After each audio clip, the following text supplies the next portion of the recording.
Hello, welcome to The Honest Wargamer. This is the Age of Sigmar Stat Center, which I record every Monday, looking at all the event results from around the world and looking at the different lists and players who did well in their local communities and bringing that together for the big community show that is the Stat Show. I'm joined by the Twitch chat, with many of whom have played at events this weekend or are just Age of Sigmar fans like me, which is fun. We are still very early in the edition. Many of the games that you see being played and many of the results are still from lots of players who are still learning the game as we go.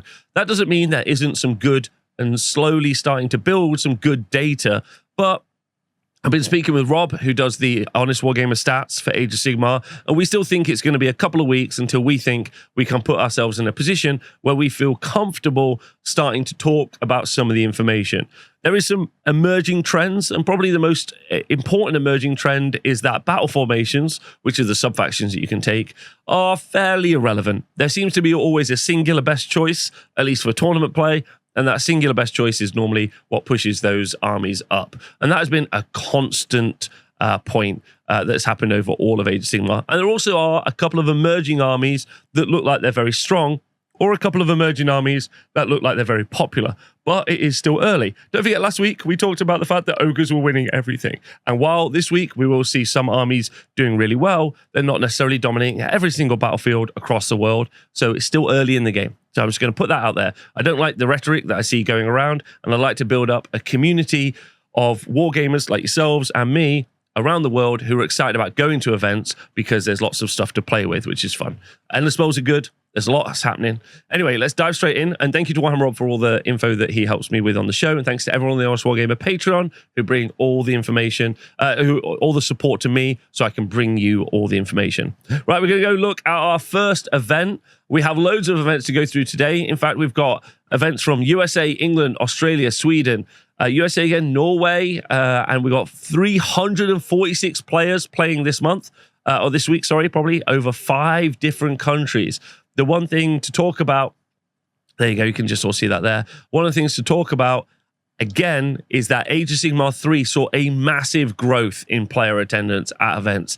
It grew exponentially year on year, with something like 100% increase in player attendance over about a year and a half. So Age of Sigmar is a massively growing game that's super popular, especially at events. So if you get the chance, go and play at an event. Right, let's go look at our first event.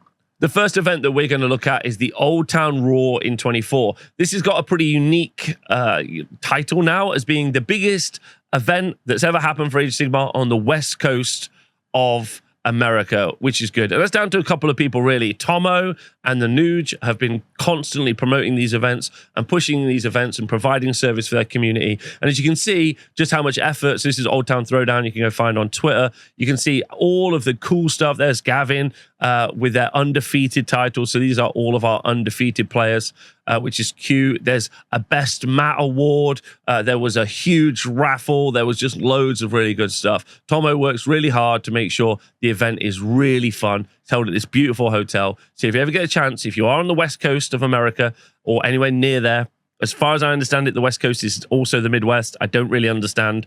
But if you're anywhere in that kind of, I think basically anywhere near, above Mexico, apparently, then you can go. And you should go, which is fun. Right, with 125 players, we had a lot of players that were undefeated. We had 4, in fact. Tad Batten, who ended up winning the event with Nighthaunt. Colt Hegart with his Gloomspike Gits. Jeremy Lefebvre with his Cities of Sigmar. And Gavin Grieger with his Gloomspike Gits. A big shout out for anyone who is excited about the Honest Wargamer stats returning. Make sure that you put your club into your name, like whichever pairing app you're using, whether or not it's Best Coast Pairings or Malarkey, because we will be tracking clubs and who gets the best club at the end of the year, which is going to be very fun, which we're going to give some awards out for. Anyway, so the Miscasts have got a big win here. So let's go look at the lists. The first list we're going to look at is Tad Batten's Nighthaunt list. He was running the Deathstalkers battle formation in a 2-drop list. His manifestation law was the Morbid Conjuration, and his general's regiment had Lady Alinda, a unit of reinforced Bladegeist Revenants, another reinforced unit of Bladegeist Revenants, a unit of Dreadblade Harrows for those objective play that we've seen used quite a lot, a reinforced unit of X-Rays, and then the second regiment, even though it says Regiment 1, is Alrak the Drowner, with a unit of Dreadscythe Harridans and a unit of Dreadscythe Harridans. And then the Lord Executioner with Rule of the Spectral Host, which is going to bring a unit back at half strength once per battle, and the Light Shard of the Harvest Moon for once per battle, +1 attacks for units wholly within 12 inches. Congratulations to Tad. We actually have an interview. Shout out to the Nooch who brought us an interview with Tad right now, because Tad also won an event recently, and we're going to go over right now to Tad, tell us all about how his list worked. Hey everybody, I'm the Nooge, and I am interviewing Tad Baton, our new winner for our 4th Old Town Throwdown. So, how are you feeling, man, being our new champion? So stoked. Great event. It was so much fun. I'm so happy.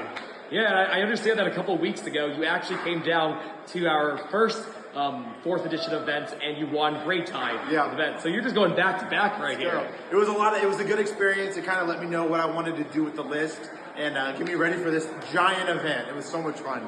Yeah, no, it's great. And also, I know that Nighthawk has been like great and everything, but because I played you, you know, the past Old Town Throwdowns, you've actually been playing Nighthawk for like a long time now. So I guess, you know, they've always been like, you know, average or like pretty good, but now, you know, they're nice. So what motivated you to take Nighthawks, you know, besides the skill? Just the flexibility of the army. I mean, it's like running charge is insane. Charging combat's insane. Everybody knows they're good.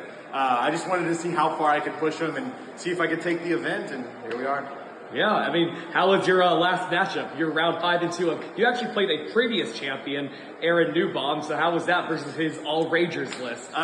It was good on my end, obviously, a favorable matchup for me, but he's a champ, and he took it on the chin, but I was able to clear out his chaff and kind of just seal the game pretty quick. So yeah, very nice. You know, I understand it was also a rematch from SoCal Open last time. It was. I had to get him back for SoCal Open where he destroyed me, so. Yeah. So what is your next big event coming up?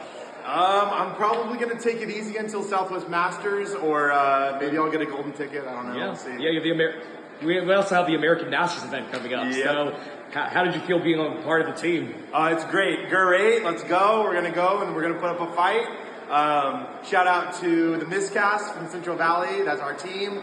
Shout out to Tom. Shout out to Scott for putting on the event in the biggest West Coast GT. It was a blast. Yeah, hey, super happy for you. You're my man. Congrats for winning it. Do you have anything else to say before we end the interview? No, it was a blast. Thanks to Honest Wargamer for doing these. It's so much fun, and see you at the next one. All right, have a good one. You could say that that list is a tad good. Anyway, in second place and still undefeated was Colt Hegart with his Gloomspite Gits. He was using the Trog Herd battle formation with the Kronspine Incarnate manifestation law. And his general's regiment was Trug with a unit of Fellwater Troggoths, a unit of 6 Rock Guts, a unit of 3 Rock Guts, a Dankhold Trog Boss that's been Loon Touch with the Clammy Cow in a second regiment, with 3 more units of 3 Rock Guts, and then the last regiment was a Fungoid Cave Shaman with the Rabble Rouser. So a lot of conversation is obviously going to be happening around Nighthaunt for a while, but while that's happening, and as they're most likely going to get nerfed, we'll see, there's loads of other armies simmering under the surface, and Rock Guts in the Trog Herd with Trug are stunning. They are so powerful. They're really survivable. They're incredible bruiser units. They do good damage. They've got good survivability. They do good healing. It is absolutely a 10 out of 10 army. I put it in the AS tier 100%, and you got to watch out for that. And Colt obviously did excellent with them. Jeremy Lefebvre with his Cities of Sigmar was taking the Ironweld Guild army. That was his battle formation. His manifestation law was Morbid Conjuration. His general's regiment was Callus and Toll and Toll's companions. Then a sorceress. The next regiment, was a sorceress with a unit of reinforced Drakespawn Knights, another unit of Drakespawn Knights, a unit of executioners, and then the next regiment was a Free Guild Marshal on Relic Envoy, a unit of Free Guild Cavaliers, the Command Corps, and then Galen Van Denst in another regiment. And then the final regiment was a Rune Lord and a unit of Hammerers. Now, this is an exceptional list by Jeremy, because it isn't just relying on something like 2 units of 20 Fusiliers. Instead, he's got lots and lots of play over being able to do their battle tactics and securing those battle tactics very regularly. In addition, lots of units that are excellent for holding objectives, a lot of mobility in the list as well. And then he's got all of those special characters, so he's going to be able to do a lot of orders, which is an incredibly good list. So Jeremy is an excellent player. He continuously does well. And this is one of those lists that's already 3 or 4 iterations of the meta ahead of where it needs to be. And I think that's going to be really good. And he should be really proud of himself. And then Gavin, I mean, what's not to say about Gavin? One of the nicest, best people in the world. He was running, again, Gloomspike Gits with the Squiggerlance this time. His manifestation law was the Morbid Conjuration, and it was a 3-drop. His General's Regiment had a Dankhold Trog Boss, a unit of Reinforced Rock Guts, 2 units of Reinforced Rock Guts. So there were 18 Rock Guts in this list. And then his last regiment was a Squig Boss with an Astra Squig, the Gobblepalooza, 2 reinforced units of Squig Herd, and then the last regiment was a Fungoid Cave Shaman. So even though it was a Squig Lanch, he decided not to take the Trog Herd. Trog Herd doesn't give you tons of healing. It gives you a little bit more, but it doesn't give you tons and tons of more. He has got, though, is he's got some speed and some output from the Squig Herd as well. And the Gobblepalooza also ended up being really excellent in support role there. So really good list by one of the best players in the world. So congratulations to him. So we're going to look at the 4-1s now. I'm going to pick out some of the lists that are pretty fun. So Jay Eggett was running Nighthawk, congrats. Christopher Hernandez was running Hedonites to Sinesh. This was using Shalaxi, and I think it was something like 50 Bliss Barbs in this list. Very interesting. Let's go find it for everybody there. Yes, it was a Morbid Conjuration spell lore, but it was Shalaxi, 50 Bliss Barbs, so a unit of Twin Souls, and then a unit of Slickblade Seekers with a Shard Speaker. Just a lot of arrows, and then Shalaxi just guarding everyone, which is fun. There was also a unit of Demonettes. Fyreslayers, played by Panichita Mojada from the SoCal United, was very MSU orientated, multiple small units, able to run across the board with only 1 loss. Aaron Elias Newborn of the Wargamer group with his Iron Jaws, only losing at the end. I think a lot of the Iron Jaws lads were behind him, specifically because he bought Kragnos, which I think technically is cheating as an Iron Jaws player, but it's fine, with a unit of 4 reinforced Ragers in there, as well as a Weird Knob Shaman. So making those absolutely hammer brute Ragers run across the board and fight into the opponent's army. So very, very fast, lots of damage from there. And I think a lot of people are going to love that list. Cameron Halford with Ogre Moor Tribes was running a bunch of Gluttons and also the Gorger Moor Packs. The Gorger Moor Packs, as I said at the start, are absolutely going to see a lot of play. People are going to really love those. The ability to just jump on from the board edge, have a ton of attacks, a ton of wounds, and just cause some real issues for your opponent. As the Gluttons are running forward, you're going to have to then deal with these guys that could also be deep striking. So you're in a real threat position there. Love that. Viet Hoosh with their Nighthorn also did great. Zachary Tipton with Gloomspike Gits. Also just running, I'm pretty certain we did this. It was a bunch of, let me just triple check it. Was running a ton of Rock Guts as well. Alexander Gonzalez with Nighthorn.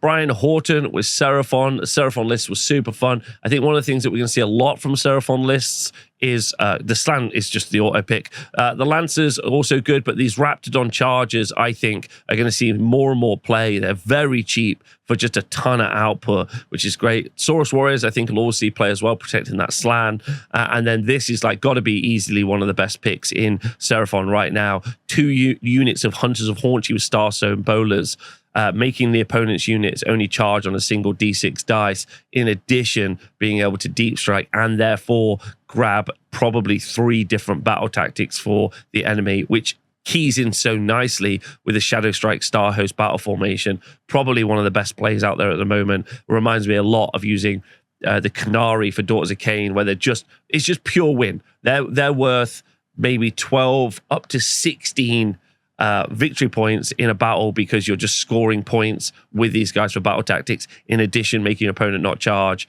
Just money in the bank. Matt Beasley running Skaven, a mixture of Plague Monks and Jezzails. Henry Simon also running a very mixed bunch of Skaven with some of the Eshin units as well. Ian McAleese with more Ogres, more Gluttons, more of our Gorger Moor Packs as well.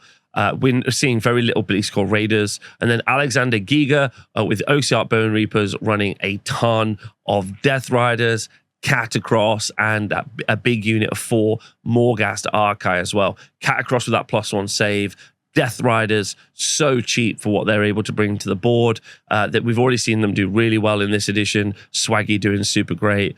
So yeah, some very Very good list, and also very diverse as well. Lots of different armies in here popping up, some different builds, some different plays. Tom Guan, I don't think I even mentioned Tom. Shout out to Tom with his Lumineth Realm Lords also going 4-1. His only loss, so Lumineth list was running probably a classic already in running the Severith, the Hurricane Wind Chargers, Wind Mage, another Hurricane Wind Charger unit, or 2 of those, and Spirit of the Wind. And the reason I think this is a bit of a classic already, because it's so mobile, so easy to produce, super fun, but probably its major downfall, and the only match that he lost is if there's a lot of immovable bodies that the opponent can bring to the board on the right mission. And we saw that already. He lost against Gavin, who had all those Rock Guts and also those Squig Herd. So it's just too many bodies for this unit to bop around. Therefore, but this is probably one of the most dynamic lists you can play. Really fun and very engaging. That is the Old Town Raw in 24. If you get the opportunity to go to any of Tomo's events, you should do so. Really great TO, lovely community, and yeah, brilliant. Let's move on to the next event. Our next event is the Feuds on the Fen event. Feuds on the Fens, sorry, 2024 event. They already planned to do a 2025 event. So if you'd like to go to this event, then you can probably search for it online and find out about the next event, which will be next year. Anyway, I think this event was sold out, and therefore I'm sure it'll be tough to get into the next one, but you should try to go if you get the chance. So Matt Goldsborough went 5-0, and Tom Maudsley went 5-0. So we do have Nighthorn and Lumineth Realm Lords on a 5-0. Matt's list was Lady Alinda, with 2 units of 4 Dreadblade Harrows, a Lord Executioner, and then the next regiment was Reichnor, the Grimhailer, 2 units of Blade Geist Revenants, and a unit of Chain Gas, with the Morbid Conjuration Manifestation Law. And then Tom's list with his Lumineth Realm Lords was Archmain Teclis, a unit of Dawn Riders, a unit of Riverblades, and then Severith with 2 Spirits of the Wind, all with the Morbid Conjuration Manifestation Law. So obviously Teclis is able to put out all of those manifestation laws, manifestation spells in a single turn. You obviously got the movement debuff spell thanks to Shackles. The Wind Spirits are going to bop around as always. Then you still have just that outrageous sheer volume of mortal wound damage that can come out of Teclis and just do some stunning work. So still just an absolutely baller caster, and probably still just as good as he ever was. People who said that he is not good don't really understand the game. So yeah, congratulations to both those 2. Dan Bradshaw with Zinch. First time we've been able to put Zinch up there as well. I know Dan's been practicing for a couple of weeks. Weird Flame Host in his list, so that's going to be -1 to wound on burning units. Kairos with the obligatory spawn of Zinch that you have to choose.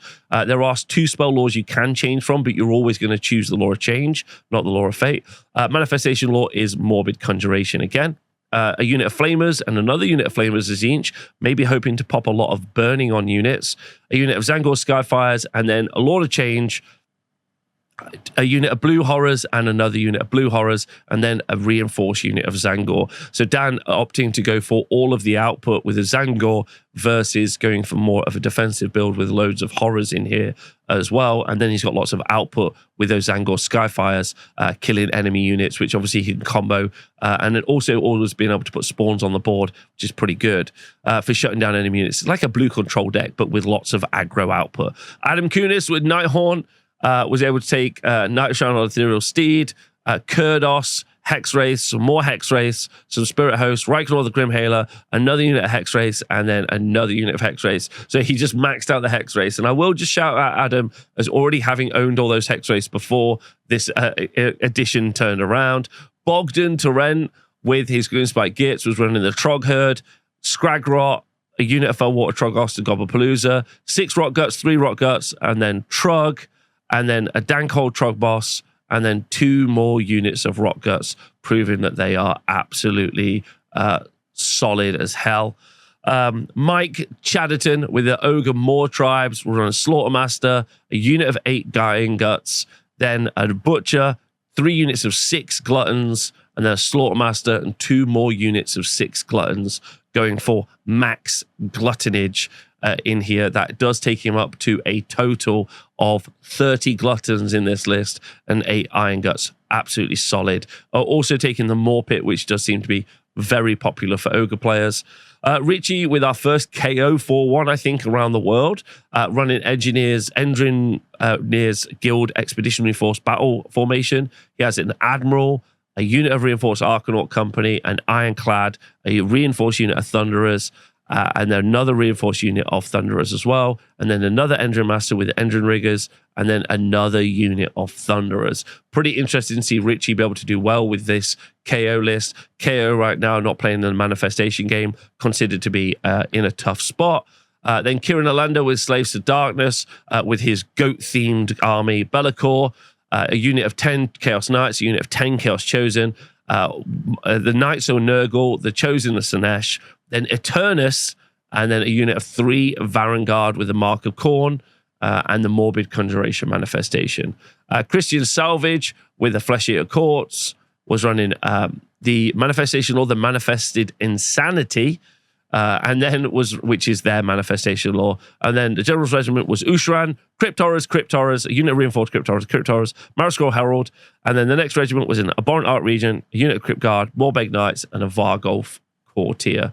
And then our last 4-1 was Steve Fitzsimmons with LRL, was running the Morbid Conjuration Manifestation Law in the Venari Battle Host battle formation with tech lists, a unit of Sentinels, 2 units of Dawn Riders, a Cathalar, 2 units of Wardens, a unit of Blade Lords, a reinforced unit of Blade Lords. So again, a very mixed list. Sure, Nighthaunt feature in here, but Slaves to Darkness, our first Carriage and Overlords, our first Siege, LRL with Techless twice in here as well. Slaves to Darkness also up there, and Flesh Eater Courts. A diverse roster of armies again on those top tables. Our next event takes us over to Australia at the Bathurst GT, organized by the wonderful and amazing Crutchhammer. Shout out to them.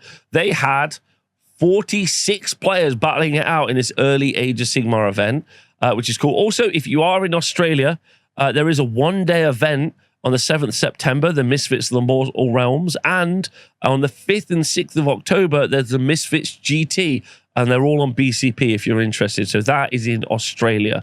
But the Bathurst GT happened with 46 players, which is cool, and it was located here in this lovely little venue in New South Wales. Go check it out if you're interested. A lovely little place right next to the metro. We had 2 5-0s at this event because it was big, and it was Jacob Strachan with their Lumineth Realm Lords from Big Dice Energy, and Bob Van Emmerich from the Moor Tribe with their Soulblight Grave Lords. Jacob Strachan's list is quite cool because it's got the Cenari Council battle formation. It's got General's Regiment is a Light of Altharian, a unit of reinforced Sentinels, and the next regiment is a Cenari Caligrave, a reinforced unit of Blade Lords, another reinforced unit of Blade Lords, and the next regiment is a Cenari Enlightener with a reinforced unit of Wardens. And finally, last regiment, Eleanor and Elathor.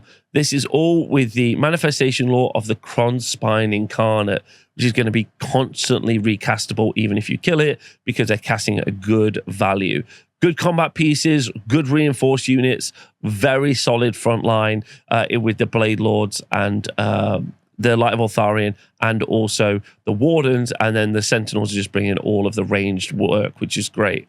Our other 5-0 was Bob Van Emmerich with Soulblight Grave Lords. He was running the Kronspine Incarnate. Oh, sorry. No, he was running the Morbid Conjuration, the old Morbid Conj, as the Manifestation Law. The General's Regiment was Manfred von Karstein. Also, apparently, Bob is a long-time Soulblight Grave Lords player, played them at Masters last year, so likes playing this army a lot.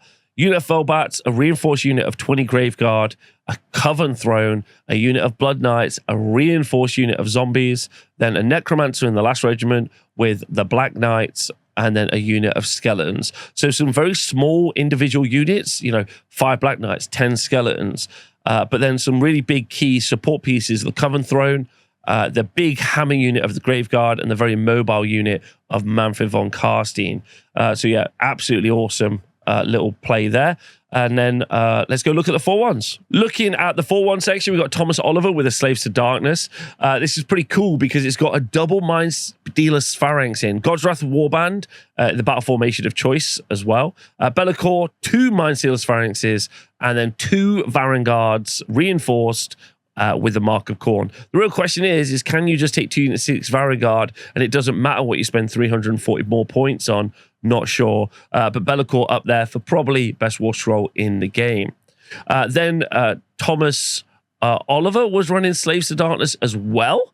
And he was running Be'lakor and Abraxia with Be'lakor, a unit of Chaos Furies, a reinforced unit of 6 Varangard with Mark of Khorne, then Abraxia, a unit of 5 Chaos Knights, and then a unit of 5 Chaos Knights, all with the Marks of Khorne. Abraxia obviously being able to make Varangard fight twice outside of the fight last step, which is pretty good. Stephen Nuttall was running Nighthaunt, not too dissimilar to Nighthaunt lists we've seen before. David Solava was running Iron Jaws, and this would be an Iron Jaws list that I'd probably run. I really like this one. I thought it was super cool. Weird Fist as a battle formation. It was a 4-drop. He was taking the Manifestation Law of the Cronspine Co on it. Then he had a Mega Boss on foot. He had 10 Brutes, another unit of 10 Brutes, both reinforced. His next regiment was a Weird Knob Shaman. His third regiment was a War Chanter with the More Grunter Gougers and the More Grunter Hacking Crew. And then his auxiliary unit was Zogrock Anvil Smasher. Which is pretty interesting. I first 4-1 with an auxiliary. We're still waiting for this coveted prize of hitting 5-0 with an auxiliary unit in a list, but this is our first one, so congratulations. I think actually, if you look at the list writing, I think Iron Jaws are a really tough spot. The list writing potential is really reduced because their support heroes are taking up those regiment slots and they don't unlock the other units you necessarily want in those support in the slots in your army. So you're very much truncated in the list building, which is why we're seeing probably an auxiliary popped out by David Saluva. Then we got Tom Rands running Stormcast Eternals. Krondis in this list. Our Manifestation Law, the Cronspine Incarnate, with our battle formation being the Lightning Echelon. Then we have a unit of 2 Stormdrake Guard and a unit of Praetors, a unit of Vanguard Raptors, long strike crossbows, and then a unit of Vanquishers, Lord Relictor, a unit of Gryph-hounds, and 2 units of Prosecutors. I think those 3d6 charge Prosecutors are pretty nice. A unit 6 or a unit 3, really good for being able to deal with units. I think Krondis almost an auto-include because it's a 2-cast, the only 2-cast, I think, in the Stormcast. They really should release some sort of like magic-based chamber for Stormcast at some point. Some sort of, I don't know, sacrosanct chamber or something. And then finally, our last Weird Fist list is by Austin Cranfield. So it's Zogrock Anvil Smasher as a general with 20 Ardboys, then a War Chanter with a Gouger and the Hacking Crew again, then a Weird Knob Shaman with 10 Brutes and 6 Ragers. And then this is with the Law of Primal Energy. So that's the Manifestation Law. A great little event. Again, we've seen some real change up there. Iron Jaws featuring twice, which is very Australian. Stormcast popped into the list. Slaves to Darkness featuring heavily as well. Soulblight Grave Lords and Lumineth Realm Lords. A nice, diverse set of armies doing really well. Our next event takes us to Sweden. A great community in Sweden if you ever get the chance to go and play. This was the Fylleslaget 2024 with 32 players featuring. The wonderful Jesper Melender of Asylum War Games won the event and went 5-0 with his Osiart Bone Reapers. He was running the Mortak Ballistari battle formation. He was running the Horrors of the Necropolis, which is the special manifestation law for Osiart Bone Reapers. And they had Catacross, a unit of Morghast Archai, a reinforced unit of 540 points, 2 Mortek Crawlers, and then the Mortis and Ossifector leading a 2nd regiment with a unit of Mortek Guard and the Terratic cohort in there as well. So this battle formation is the one that uniquely works with the Mortek Crawlers. A lot of people dismissed it, but obviously he's been able to make it work with the giant counterpunch of the Morghast Archai, and then Catacross supporting all of his units with the Mortek Guard and the Terratic cohort being able to do battle tactics. In the first of our 4-1s, Michael Twan with their Sylvaneth was able to run a Outcast Battalion list that was a 3-drop using the Aetherwrought Machinery's battle formation. You got Alariel the Everqueen, a unit of great Colonel Hunters with great bows, and then the next regiment was Belthanos, 2 units of Gossamer Archers, and the next regiment was the Spirit of Durthu with the Spellsinger and the Seed of Rebirth. One of the things I really like about this is 2 throwaway absolute killer units in Belthanos and the Spirit of Durthu, which your opponent has to deal with, while Alariel has got counterpunch, spell dominance in many ways. You've got a lot of spell casts, and is going to be able to run forward. if she wants to, but is also going to be able to bring units back from the dead while you're getting shot by great bows and also by gossiping archers. So really fun list. Constantine, and also Mikhail always does incredibly well at events, as does Konstantin Kellis, with his Idnet Deepkin. He was running Achillean Beastmasters with the Eidolon and Mathlan, the Aspect of the Sea, 6 Morsar Guard, a Leviathan, and 3 Morsar Guard, and then another Eidolon and Mathlan, but this time Aspect of the Storm, with 10 Reavers and 3 Ishling Guard. He was running the Morbid Conjuration Manifestation Law. Then Joachim, with the Lumineth Realm Lords, was also able to do well. So this was, again, we're seeing this a lot. This was the Kronspine Incarnate Manifestation Law in the Venari Battle Host.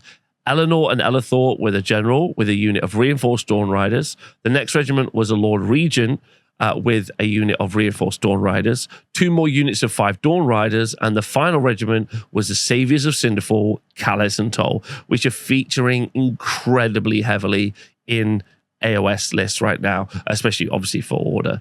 And then our second to last 4-1 was Theo Papachrystodula with his Disciples of Tzeentch. This is our second 4-1 for Tzeentch. Weird Flame Host again, Fate Weaver again, 6 Flamers. Last time we saw it in Dan's list, it was 2 times 3. This is 1 unit of 6. Lord of Change with 3 more Flamers for 9 in total, 3 Screamers of Tzeentch and a Chaos Spawn of Tzeentch. And then finally the Changeling with 20 blue horrors and 2 units of 10 pink horrors. So building a much more defensive list built around the Changeling and the horrors, and then a lot more units for doing battle tactics with the Morbid Conjuration Manifestation.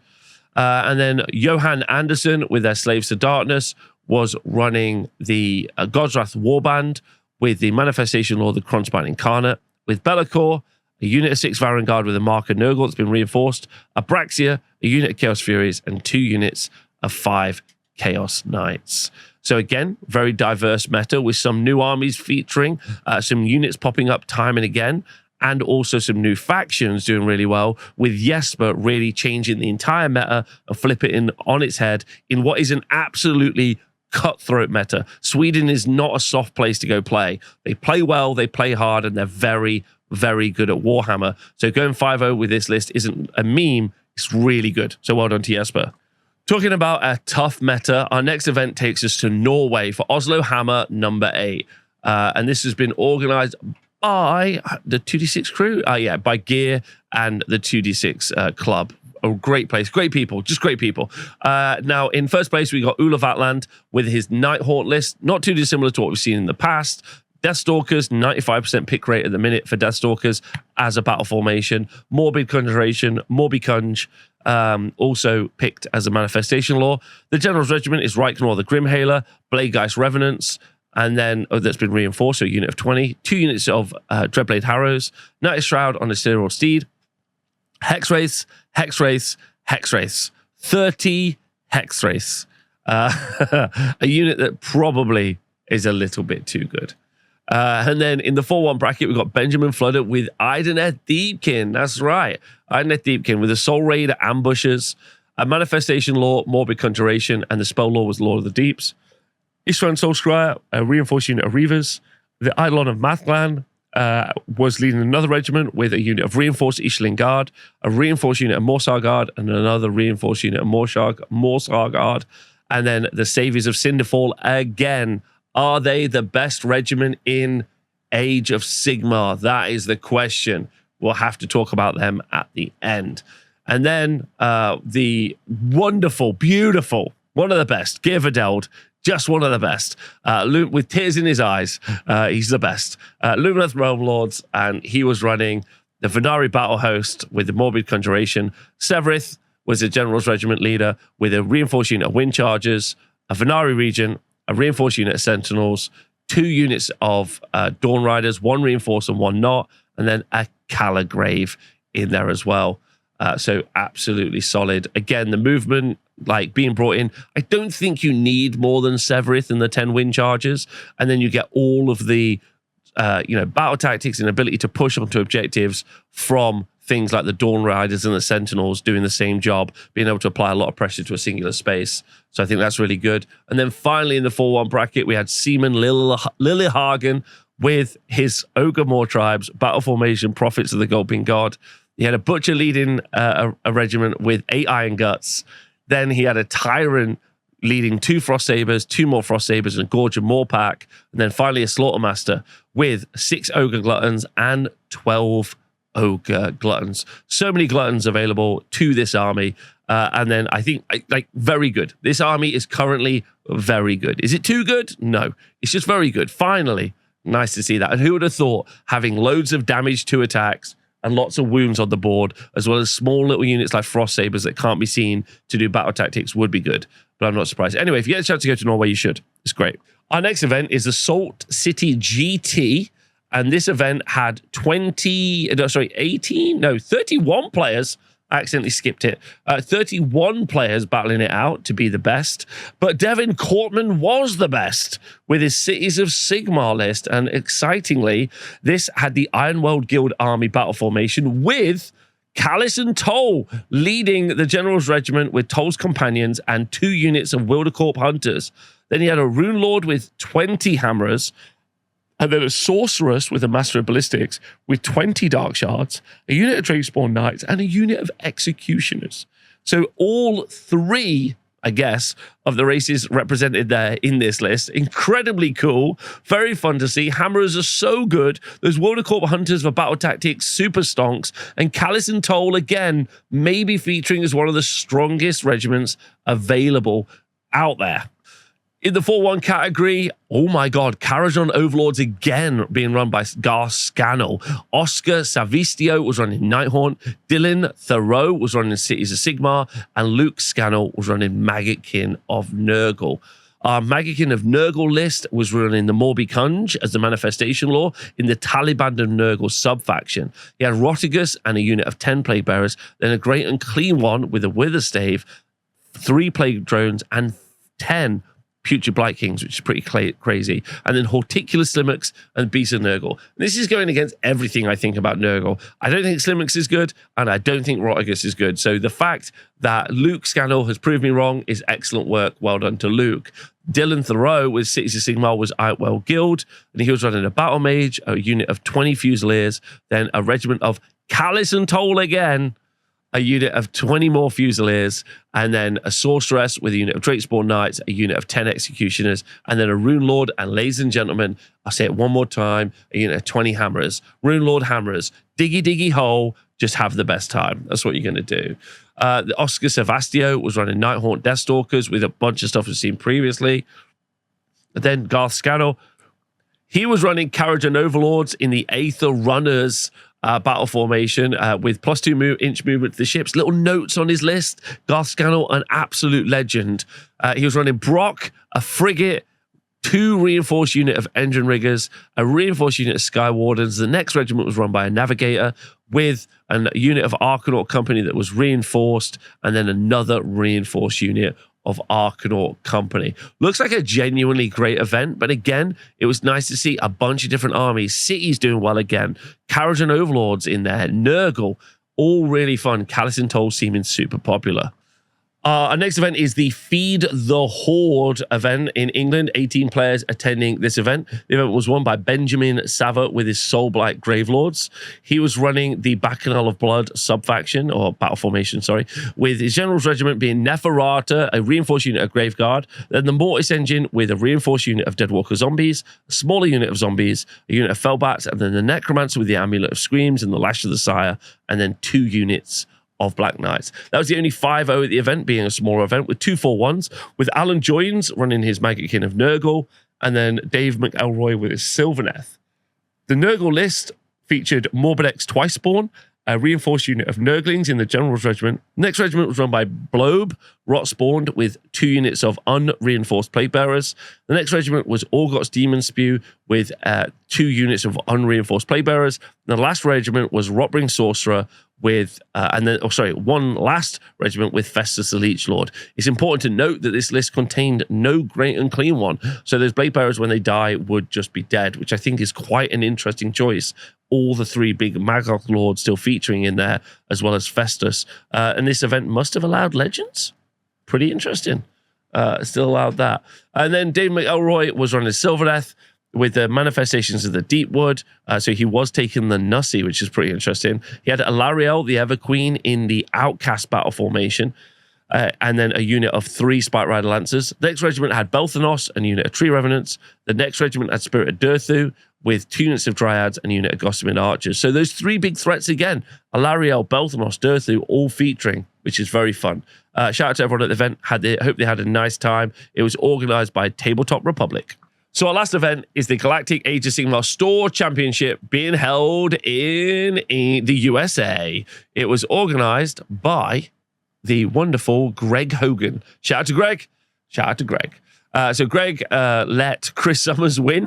Chris Summers won himself with his Slaves to Darkness army. He was running Be'lakor with the Law of Primal Energy, a unit of 10 Chaos Chosen with the mark of Nurgle.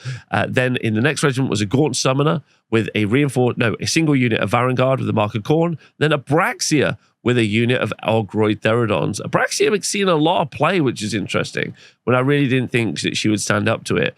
Obviously really good with those Varangard. And then we had another Slaves to Darkness list being played by Robert Colt. Robert was running Godsroth Warband with Archeon this time, a unit of Furies, a reinforced unit of Chaos Knights with the mark of Nurgle, a unit of Chaos Warriors with the mark of Khorne, and a unit of Varangard with the mark of Khorne as well. And then lastly, we had Landon Johnson with the Cities of Sigmar running the Ironworld Guild Army with the Morbid Conjuration. Talia Vedra featured in this list with a reinforced unit of Fusiliers, then a Battle Mage on Celestial Hurricaneum, and then 2 units of Reinforced Cavaliers, 2 units of Free Guild Cavaliers, and then 2 units of 5 Cavaliers. So 1 unit of 5 Cavaliers, then the Alchemite Warforger, and another unit of Free Guild Fusiliers. So just a ton of shooting down range from the 40 Fusiliers. Some really good defensive Cavaliers that do some great damage in combat. The Hurricaneum is a super interesting pick, and Talia Vedra as well. So really fun little build at that little event over in the USA. And that is it for the Stat Center. Pretty interesting. I got some big takeaways. Callous and Toll is my big takeaway as well. I'm going to start off with the elephant in the room and Nighthaunt. Does seem like Nighthaunt might be a little bit too good this early in the game. I have also been saying for the past few weeks that it is still really early in the game. And so some armies that have a very obvious win path, like Nighthaunt as an example, because they've got a very good tool set, like Ogres and Gluttons, are going to feature really heavily. The other thing is no one's had time to adapt to the meta. So no one's had time to build any counter picks or build something else. Maybe there isn't any counter picks and it is going to require the games company to come in and fix that themselves. That doesn't mean that people should be criticized for running the best win army or the army that can do the best at events. That isn't how we as a community should work. I also think it's still a little bit early. I still think people are learning how to play. I still think people are getting their head around manifestations. This is a much harder game than Age of Sigmar 3. It's not necessarily more complicated, but I think it requires more thought on how you're going to do well because of things like manifestations or doing stuff in your opponent's turn. There's also loads of other good armies. The problem is if you make Nighthaunt the only conversation that you have in every chat, in every online post, in every conversation, you miss everything else. You miss that Rock Guts are really good. You miss that people are building other sort of Gits lists that are doing well as well. You see this Callous and Toll thing repeated. You miss how good Lumineth are and all of their little interactions that they're featuring. You're missing Gluttons and the fact that Sylvaneth and Nurgle builds are also seeing play. Deepkin are doing well. You're missing OCR Bone Reaper builds being played in really tough environments like in Sweden. So you're just missing a load of other stuff, which is what we tried to do on the Monday show, by just repeating the same thing. And I'm not saying that they're not too good and they don't need a fix. What I'm saying is give yourself a mental breather, start looking at other stuff, start looking at different builds and little ways to think around these things, because that's something you're going to have to do, because you can't just be crying everywhere expecting there to be a fix, because sometimes Games Workshop doesn't fix stuff. Sometimes Games Workshop takes a long time to fix stuff. Sometimes it could take 6 months. Sometimes it could take 2 years to fix stuff. So you're going to have to just get in there. And also, and importantly, every event was not won by a same single build. Anyone who's running these lists is normally one of the better players in the world. So it's also a little bit dismissive of how good they are as players as well, because there's loads of good players. So there's loads of good armies out there, by loads and loads of good, diverse wins from loads of different types of armies in a meta that's still very early and people are still learning how to play. And if you don't take that information on board, you probably shouldn't listen to the show because it's not helpful. It's constructive information that you should take on board. The most important thing you can do right now is go out there and play. Build your army, paint your army, go out there and play and engage in the game. That way, you'll have a better personal understanding of how the game works. Go do that. Go have a good time. I hope to see you in the event results in the future. Thank you to everyone who was in the event results this weekend. Thanks for watching the show. I'll see you guys soon. Have a nice day.